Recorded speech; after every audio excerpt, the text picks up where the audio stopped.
முருகனின் அறுபடை வீடுகளில் இரண்டாம் படை வீடான திருச்செந்தூர் சுப்பிரமணிய சுவாமி கோயிலில் இன்று கும்பாபிஷேக விழா கோலாகலமாக நடந்தது.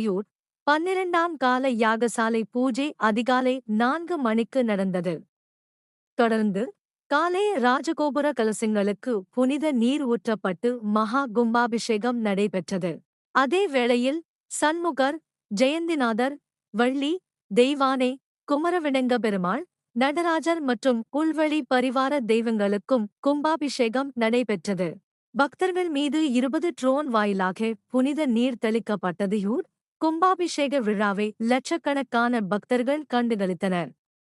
கும்பாபிஷேகம் முடிந்து மாலை இந்து அறநிலையத்துறை அமைச்சர் சேகர் பாபு செய்தியாளர்களை சந்தித்து கூறியதாவது: திருச்செந்தூரிலே எக்ஸிஎல் நிறுவனம் 200 கோடி ரூபாயில் அவர்கள் உபயதார் நிதியாக இந்த பணிகளை மேற்கொள்ள கடந்த ஆட்சி காலத்தில் 10 ஆண்டுகளாக அதற்கு அனுமதி கோரிய நிலையில் அதற்கு அனுமதி மறுக்கப்பட்ட நிலையில் மாண்புமிகு தமிழக முதல்வர் அவருடைய ஆட்சி ஏற்பட்டவுடன் உபயதாரர்களை ஊக்குவிக்கின்ற வகையில் எக்ஸிஎல் நிறுவனத்திற்கு 200 கோடி ரூபாய்க்கு அனுமதியை வழங்கி இந்த திருப்பணிகள் தொடரப்பட்டது.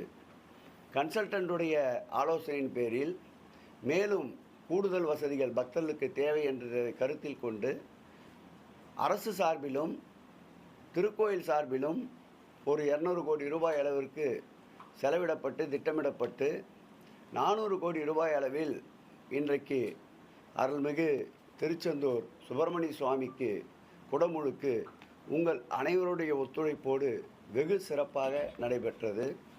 இந்த ஆட்சி ஏற்பட்ட பிறகுதான் அறுபடை வீடுகளுக்கு செல்லுகின்ற ஆன்மீக பயணத்தை துவக்கினோம். அந்த வகையில் இதுவரையில் 2000 பேர் ஆன்மீக பயணத்தை நிறைவு செய்திருக்கின்றார்கள். 60 வயதிற்கு மேற்பட்ட அந்த மூத்த குடிமக்களுக்கு உண்டு, உறைவிடம், போக்குவரத்து வசதி அனைத்தையும் அரசே மானியமாக வழங்கி முதல் முறையாக இந்து சமய அறநிலையத்துறையில் இந்த பயணத்தை மேற்கொண்டோம். இந்த ஆண்டு 2000 பேர்களுக்கு இந்த ஆன்மீக பயணத்தை விரிவுபடுத்துகின்றோம்.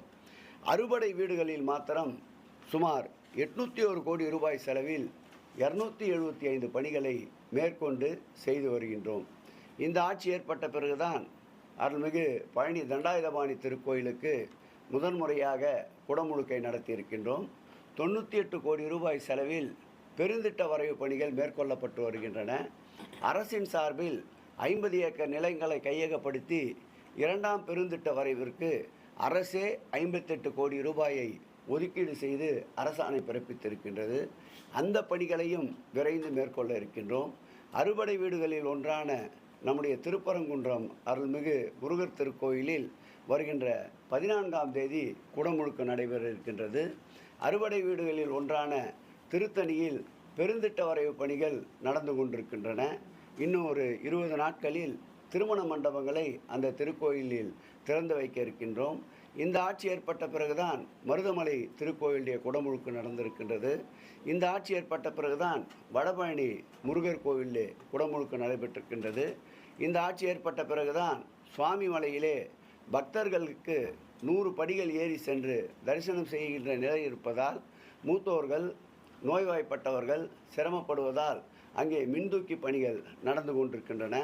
மருதமலையிலும் மின்தூக்கி பணிகள் நடைபெற்று கொண்டிருக்கின்றன. அறுபடை வீடு அல்லாத முருகன் திருக்கோயில்களுக்கு இதுவரையில் 143 திருக்கோயில்களுக்கு ரூபாய் 284 கோடி ரூபாய் செலவில் 609 பணிகள் மேற்கொள்ளப்பட்டிருக்கின்றன. இதுவரையில் இந்த ஆட்சி ஏற்பட்ட பிறகு 124 முருகர் திருக்கோயில்களுக்கு குடமுழுக்கை நடத்தி முருகருக்கு பெருமையிலும் பெருமை சேர்த்த ஆட்சி இந்த ஆட்சி என்பதை மகிழ்ச்சியோடு தெரிவித்துக் கொள்கிறேன். ஒட்டுமொத்தமாக முருகர் கோயிலின் படிகள் மாத்திரம் 1085 கோடியே 63 கோடி மதிப்பீட்டில் 884 பணிகள் நடைபெற்று கொண்டிருக்கின்றன என்பதை உங்களுக்கு இந்த நேரத்தில் மகிழ்ச்சியோடு தெரிவித்துக் கொள்கிறேன். இந்த அரசை பொறுத்தளவில் இன்று நடைபெற்ற இந்த திருச்செந்தூர் முருகர் திருக்கோவிலில் சுமார் 76 குண்டங்களுடன் பிரம்மாண்டமான வேள்விச்சாலைகள் அமைக்கப்பட்டிருந்தன. தமிழிலும் திருமந்திரங்கள் ஓதப்பட்டன. வேள்விச்சாலை முதல் குடமுழுக்கு வரை அன்னை தமிழ் வேத மந்திரங்கள் 12 பெண் ஓதுவார்கள் உட்பட 108 ஓதுவார்களை கொண்டு வெகு சிறப்பாக நடத்தப்பட்டது என்பதை மகிழ்ச்சியோடு தெரிவித்துக் கொள்கிறோம்.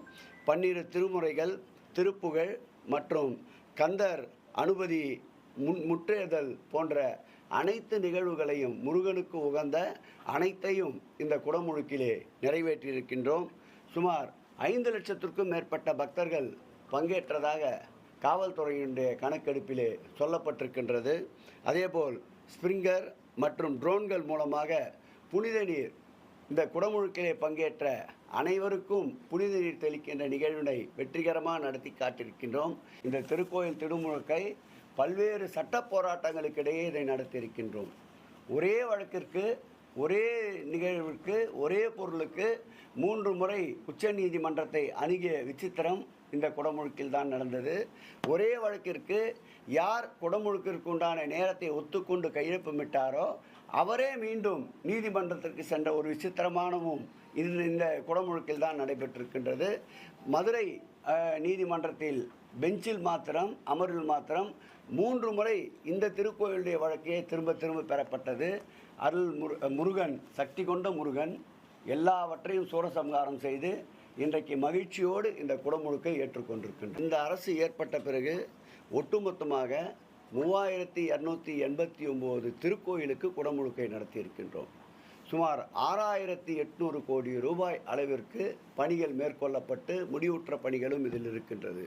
இந்த அரசு ஏற்பட்ட பிறகு 11550 திருக்கோயில்களுக்கு திருக்கோயில் திருப்பணிகளுக்கு மாத்திரம் அனுமதி வழங்கியிருக்கின்றோம்.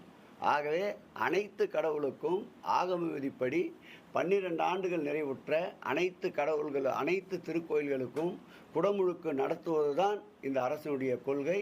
தமிழ் கடவுள் முருகனுக்கென்று தனியாக மாநாட்டை நடத்தி காட்டிய பெருமை இந்த அரசுக்கு உண்டு. ஆகவே இறைவனை பொறுத்தளவில் பக்தர்கள் எப்படி எல்லோருக்கும் எல்லாம் அரசு என்று இந்த அரசு செயல்படுகிறதோ அதுபோல் தேவைப்படுகின்ற திருப்பணிகள் அனைத்து திருக்கோயில்களுக்கும் சமமாக நடத்தி கொண்டிருக்கின்றோம்.